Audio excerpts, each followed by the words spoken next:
we're on Eruvin, Perek Bet Mishnah Vav. 6th Mishnah in the 2nd chapter of Eruvin. Amar Rabbi Elai. Rabbi Elai says, Shamati mi Rabbi Eliezer. I heard it in Rabbi Eliezer. He heard 3 things. Va'afilu ki kibeit kur.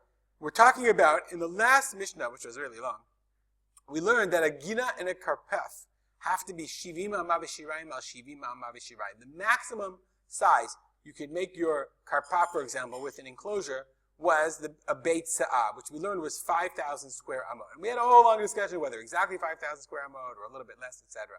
So Rabbi Eliezer says, I heard from Rabbi Eliezer, afilu hiki beit kur. Even if a kur is 30 sa'ah, so it could be 5,000 square amot times 30. It could be 150,000 square amot. I mean, it could even be that big, and if I made an enclosure, that's still kosher. Okay, that's the one thing I heard. V'chein shamati mimenu. I've heard the following. Anshe chatzer sheshachach echad mehem v'lo erev. I have people in a chatzer. Let's go back and see if I can find the picture of a chatzer. The very beginning, the first picture that we had. Here we go. We have a chatzer. Chatzer is a common courtyard. So let's imagine that in our common courtyard there were, 10 houses. So the Mishnah says the following. If I have anshe chatzer, sheshachach echad mehem v'lo erev. If one of them forgot, and it did not include his portion in the Eruv. What's an Eruv? Eruv is not the enclosure. That people think, the Eruv is up. It's not. We're going to learn this in the coming prakim. The Eruv is the piece of food that's shared between the people of the Chatzer. 1, 2. We have 3, 4 apartments in the Chatzer.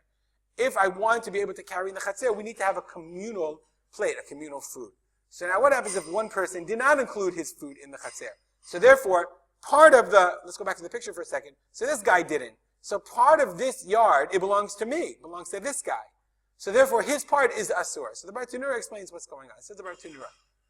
What happened? He didn't do part of an Eruv, but ulamachar bitel reshut chatzero l'chavirav. They came to him and said, "Listen, we want to take our babies outside."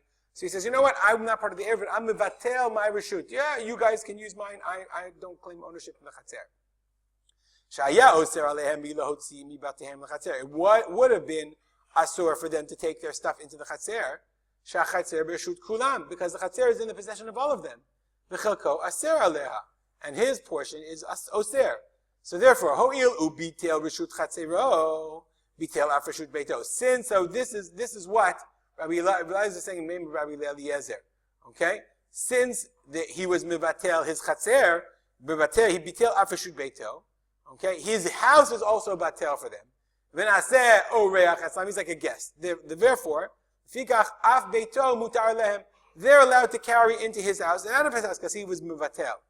Aval asur lo lochnis lo laotzi mi beito lechatzer. But he himself can't take in and out of his house. So therefore, this is what it means. I heard Rabbi Elai said, I heard from Rabbi Eliezer that if anshe chatzer sheshakach echad mehem v'lo erev, this guy didn't make an erev in the chatzer. But then the next morning or whenever on Shabbat he was mevatel his reshut.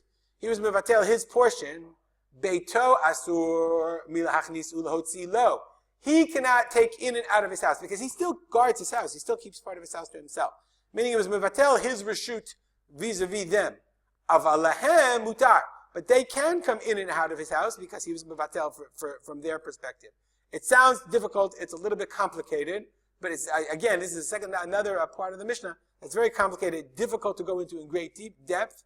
But nonetheless, he can't take in and out of his house because it doesn't. The Kahati says it doesn't want to look like he changed his mind and says, "No, it's my house."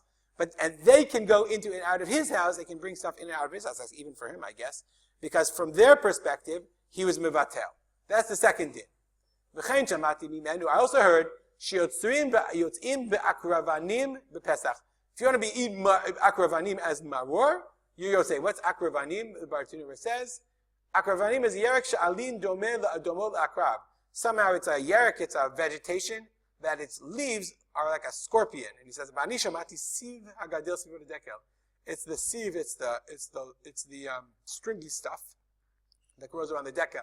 The Kahati says, akravin, his name is arkalblin.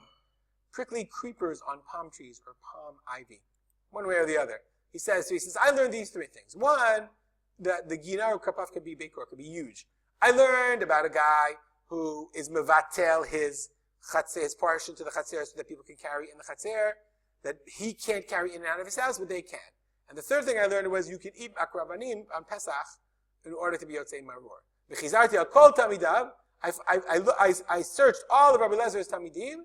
I was looking for a partner, someone who would agree with me and say that Rabbi Eliezer held up these three things. V'lo matzati.